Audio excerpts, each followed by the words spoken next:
Her fingers tremble as they touch the keys, not from fear, but from feeling what others only hear.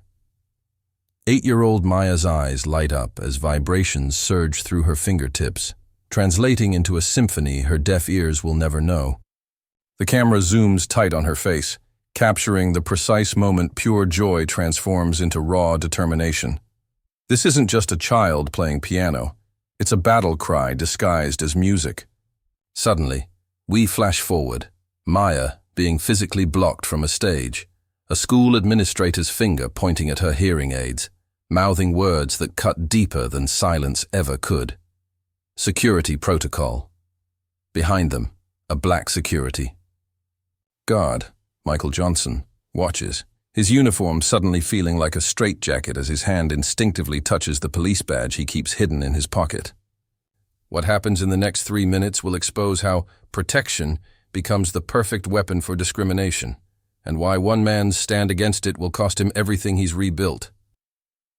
The pristine hallways of Westview Elementary gleam under fluorescent lights, showcasing trophies from arts competitions. The irony is suffocating. Banners proclaiming "All talents welcome" hang above a little girl whose talent is deemed a liability. In exactly 48 hours, this same hallway will witness either the greatest act of institutional cruelty or the most unexpected alliance that will leave no dry eye in the building. The decision that changes everything happens now. Westview Elementary prides itself on excellence. Trophy cases line the corridors, reflecting morning sunlight onto polished floors where students hurry to classes. The annual music festival posters dominate every bulletin board, vibrant splashes of color promising that all talents welcome. Today, those 3 words will be tested. Maya Jefferson moves through the hallway differently than other third graders. Her colorful braids bounce with each step, but her eyes never stop working, reading faces, catching movements, processing a world of visual information that compensates for the sounds she cannot hear. Her notebook isn't filled with typical 8-year-old doodles, but with brilliantly colored musical notation, her own system for memorizing melodies she feels rather than hears. At the music room door, Maya hesitates, clutching her phone with the video she's practiced for weeks. Her fingers move in the elegant dance of sign language as she rehearses what she'll say to Mr. Roberts, the young music teacher whose enthusiasm for teaching is matched only by his inexperience with administration. Politics. "Why, Miss Caldwell is watching again," whispers a teaching assistant to another as Maya enters the music room. Principal Caldwell stands at the far end of the corridor, her perfectly pressed pantsuit and perpetual clipboard creating an aura of authority. Her smile, practiced and precise, never quite reaches her eyes as she makes another notation. "Another special case wanting to participate," the assistant continues under her breath. But Caldwell's going to flip. Inside the music room, Maya approaches Mr. Roberts with the determination of someone who's already faced a lifetime of closed doors at age 8. She holds up her phone, showing a video of herself playing a simplified version of Beethoven's Moonlight Sonata at home. Mr. Roberts watches, genuine amazement crossing his face. "Maya, this is incredible. How do you feel the rhythm?" Maya's hands fly in explanation, her mother translating beside her. She feels the vibrations through the piano. "We've been practicing for months." Mr. Roberts, enthusiasm, battles visibly with apprehension as his eyes drift toward the principal's office across the hall. "I think you should absolutely participate in the festival," he says finally, his voice dropping lower. "I just need to clear a few things first."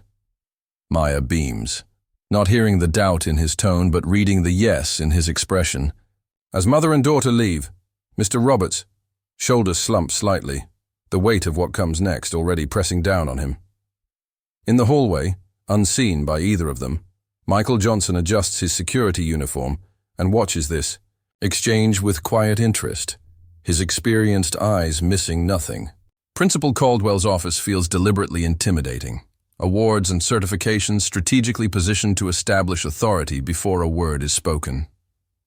Maya sits stiffly beside her mother, watching Principal Caldwell's lips move as she flips through the school policy manual with manicured fingernails. "As I was explaining to your mother," Caldwell says, not bothering to face Maya directly, "our emergency protocols are quite specific. All participants must be able to respond immediately to safety announcements." She taps a paragraph in the manual. "It's unfortunate, but we simply cannot make exceptions for the music festival. What if there were a fire alarm? Or an evacuation? Order!" Maya wouldn't hear the instructions. Maya's hands move rapidly, translating the conversation in real time for herself, her mother reaching to hold them still with the gentleness of someone who's had this exact conversation too many times before. "My daughter can see emergency lights," Mrs. Jefferson counters, her voice steady despite the slight tremor in her hands. "And she wouldn't be alone on stage. Surely accommodations create complications," Caldwell interrupts, her smile tightening. "Though the school board is very clear about liability concerns, I'm afraid my hands are tied." She closes the manual with a decisive thud that seems to punctuate the end of Maya's dream. The school secretary keeps her eyes fixed on her computer screen, the discomfort evident in her hunched shoulders. Mr. Roberts shifts in his chair, mouth opening and closing like a fish out of water, wanting to speak but finding no air. Maya watches everything, the dismissive hand gestures, her mother's increasingly rigid posture, Mr. Roberts' failure to meet her eyes. She understands with painful clarity that this isn't about alarms or protocols. She is being excluded, not because she can't hear, but because her inclusion would require effort. A single tear slides down her cheek, but her expression hardens into something beyond her years. "Perhaps in the art showcase next semester," Principal Caldwell offers with fabricated kindness. "That's a much more appropriate venue for Maya's situation." "My daughter is a musician," Mrs. Jefferson says, her voice rising slightly. "Not a charity case for your appropriate venues." Principal Caldwell's expression freezes. "I understand this is emotional for you, but school policy is being misused," Mrs. Jefferson finishes. "This is discrimination disguised as concern." "That's quite an accusation," Caldwell responds, frost forming around each syllable. "One I hope you're not planning to formalize." The threat hangs in the air between them, the unspoken power dynamic of a system designed to exhaust those who challenge it.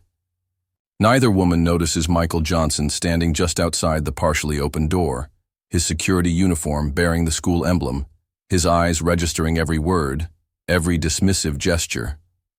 As Maya and her mother rise to leave, defeated, for now, Michael steps back, his face betraying a complex emotion, recognition of an injustice all too familiar. In the doorway, Maya turns back, her small hands signing a message directly to Principal Caldwell, who stares blankly, uncomprehending. Mr. Roberts translates reluctantly. She says, "Music isn't about hearing, it's about feeling." And she asks if you've ever really felt anything. Michael Johnson watches Maya and her mother walk down the corridor, their shoulders bearing the familiar weight of institutional rejection. 22 years in law enforcement taught him to read people, the mother's controlled anger, Maya's quiet dignity even in defeat. He's seen this tableau before, played out in different settings with different faces, but always the same story. When they turn the corner, Michael touches the Medal of Honor tucked inside his wallet, a remnant from another life, before the incident that forced his early retirement and shattered his hearing in one ear.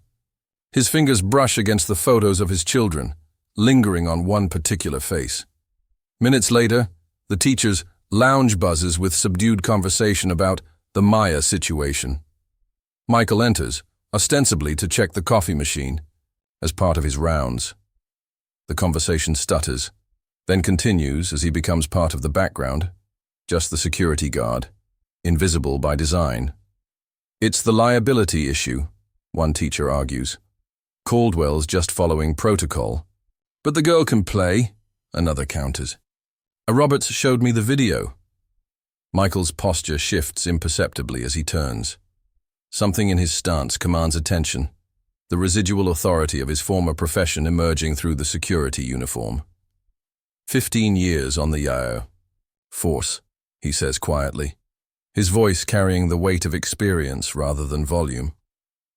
I've seen this kind of discrimination before. Dressed up as protection, justified by protocol. The room falls silent. Teachers suddenly aware of him as more than furniture. There are more ways to protect someone than keeping them invisible, he continues, his gaze steady. Sometimes, protection means standing beside them, not in front of them. He offers nothing more, leaving them with a thoughtful silence as he exits, his duty rounds continuing. Later that afternoon, Michael pauses outside the music room, drawn by the soft vibrations of piano keys. Inside, Maya sits alone, practicing despite everything, her fingers finding notes she can feel but not hear. She doesn't notice him watching, completely absorbed in her music. Michael stands transfixed, recognition dawning on his face, not just of injustice, but of something deeply personal. His hand moves unconsciously in a fluid gesture, sign language, rusty but unmistakable. A decision crystallizes in his eyes. This isn't just about a school talent show anymore. The monthly school board meeting wasn't designed for drama. Normally, it's a procedural affair held in the school library, attendance sparse except for the official members and perhaps one or two particularly involved parents. Tonight is different. Michael Johnson enters not in his security uniform, but in a pressed shirt and tie, his posture reflecting his former life in law enforcement, rather than his current position. Several teachers straighten involuntarily, sensing the shift in dynamics. Principal Caldwell's eyebrows lift slightly, the only crack in her composed facade.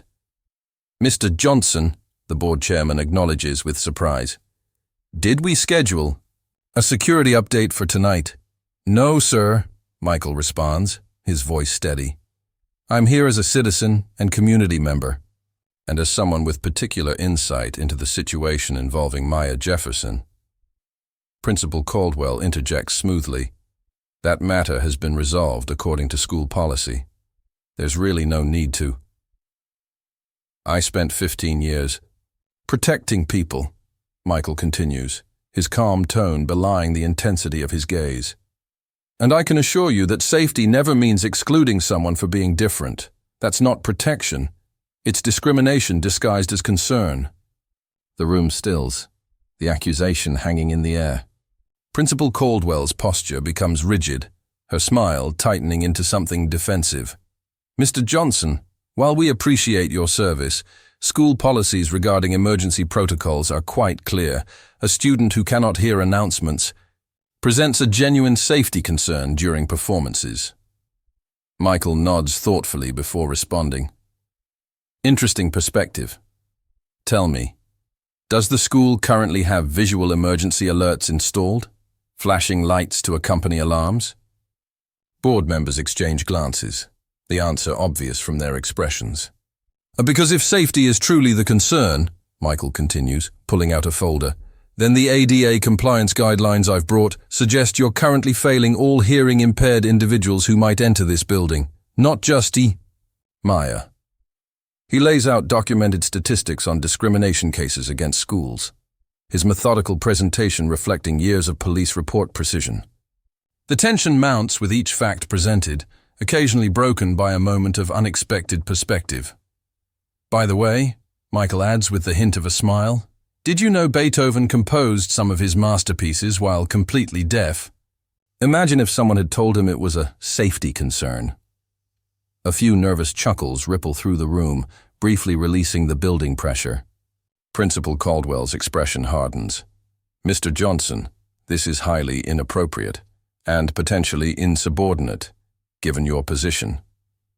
I'm not speaking as your employee tonight, Michael responds, his voice dropping lower. I'm speaking as someone who learned sign language years ago, for reasons that shouldn't matter to this discussion but matter enormously to me. The subtle hint hangs unexplained as he continues. But if you prohibit Maya from performing, you're sending a clear message that in this school, difference is viewed as defect, and as a father, as an ex-police officer, and as a human being, I cannot stand by and watch that happen. The gauntlet is thrown. Board members shift uncomfortably, suddenly aware they're witnessing more than a policy dispute. "What exactly are you suggesting, Mr. Johnson?" the chairman asks. "I'm suggesting that courage doesn't always mean running into burning buildings," Michael answers. "Sometimes it means standing up to burning injustice, even when it might cost you everything." The unspoken threat to his position hangs in the air, but Michael stands unwavering. "The festival is in 2 days," he concludes. "You have until then to decide what kind of example you want to set for these children, and what kind of community you want to build." The day of the music festival arrives with an atmosphere of contained tension. The auditorium fills with excited parents clutching programs and smartphones, unaware of the controversy simmering beneath the surface. Teachers exchange meaningful glances, torn between professional obligations and newfound moral discomfort.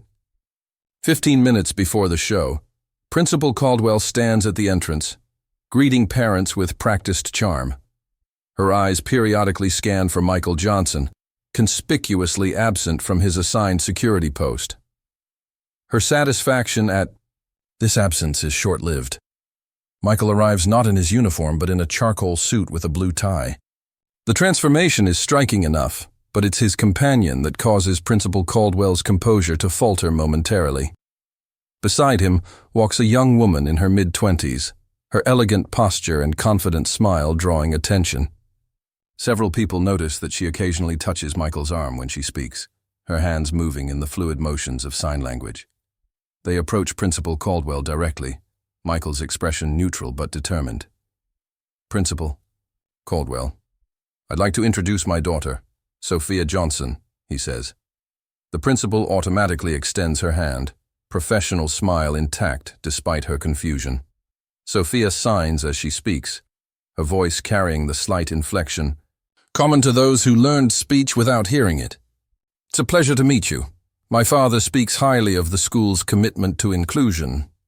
The irony isn't lost on nearby teachers, who watch as Principal Caldwell struggles to maintain her composure, clearly shocked by this development. "No, your daughter is," she begins. "Deaf since birth," Michael confirms, "and a concert pianist who graduated from Juilliard 3 years ago." The revelation ripples through the gathering crowd. Sophia removes her program from a leather portfolio bearing the emblem of the State Symphony Orchestra, where a biography identifies her as a featured soloist. Teachers who supported Maya's exclusion find sudden interest in their shoes. Those who privately disagreed with Caldwell's decision exchange triumphant glances. As they move into the auditorium, Michael casually adds, "I meant to mention it earlier, but it never seemed relevant to my job application." The second revelation lands with precision.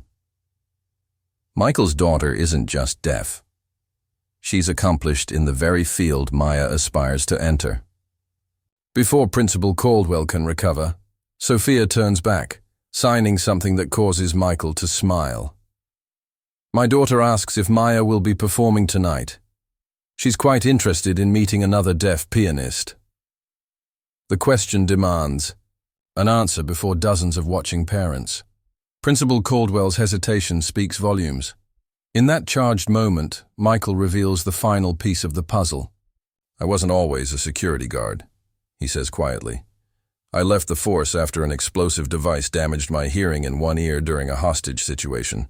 Not enough for disability, but enough to understand what it means to have the world change overnight." The full picture emerges. Michael isn't just an ally by choice, but by lived experience. The man they've overlooked as just a security guard stands revealed as something far more complex. A decorated former officer, a father to a deaf musician, and someone who personally understands hearing loss. "I'm not here as security today," Michael states, his voice carrying to those gathered nearby.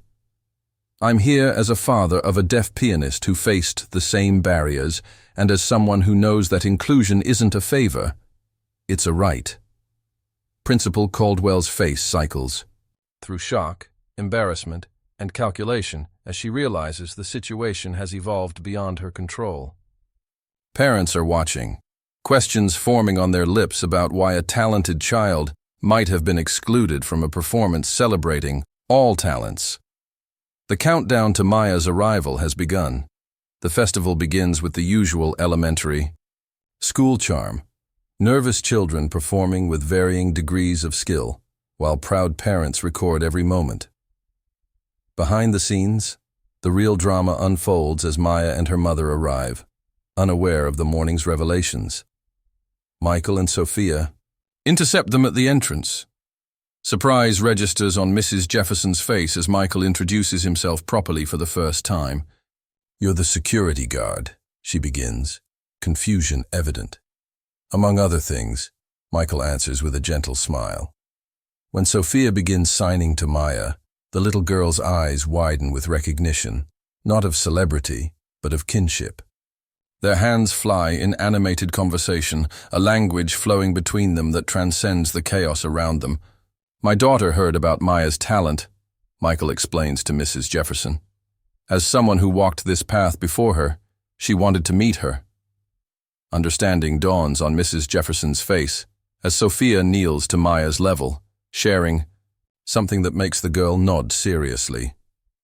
Nearby, Principal Caldwell approaches with a board member, her expression carefully constructed. "Mrs. Jefferson," she begins with rehearsed diplomacy, "in light of some reconsiderations, we believe we can accommodate Maya in today's program after all." Before Mrs. Jefferson can respond, Sophia stands and addresses the principal directly. "When I was Maya's age," she says, her hands signing simultaneously, "a teacher told my father I'd never perform publicly because I was a liability. He changed schools for me 3 times before finding one that saw my music instead of my ears." Michael's vulnerability shows for the first time as he adds, "She almost gave up music entirely. What saved her was meeting another deaf musician who showed her it was possible." The moment resonates with personal history repeating itself, Michael and Sophia offering Maya what once saved Sophia's own musical journey. Principal Caldwell, recognizing the narrative shifting against her, attempts damage control. "We certainly never intended." "The hardest barriers to break are the ones we can't see," Michael interrupts quietly. "A prejudice disguised as protocol, discrimination masked as concern." When Maya finally takes the stage, escorted by Sophia, the audience falls silent. Her small fingers hover over the keys momentarily, a child carrying the weight of something much larger than a performance. Michael and Sophia stand at the side of the stage, the latter signing encouragement. The first notes fill the auditorium, perhaps not perfectly executed, but played with unmistakable feeling. Tears form in the eyes of teachers who witnessed the earlier rejection. Principal Caldwell watches, her own expression softening despite herself as the music continues. As Maya finishes to thunderous applause, she signs, "Thank you," toward Michael. Spontaneously, Sophia demonstrates the sign to the audience. One by one, hands rise throughout the auditorium, hundreds of people signing their appreciation in a visual chorus more powerful than any spoken word. In that moment of collective gesture, the barriers fall away. Stories like Maya's happen every day, often invisible to those not directly involved. Behind closed doors, in boardrooms, in casual conversations, difference becomes obstacle through unquestioned policy and unchallenged tradition. When was the last time you witnessed injustice disguised as protocol? What stopped you from acting? Share in the comments not just your opinion, but one concrete action you can take this week to make your environment more inclusive. One conversation, one policy question, one moment of standing beside someone instead of watching from a distance. Courage doesn't wait for perfect moments. It transforms ordinary moments into extraordinary ones. What transformative action will you choose today? Sometimes the most powerful music comes from those we've been taught not to hear.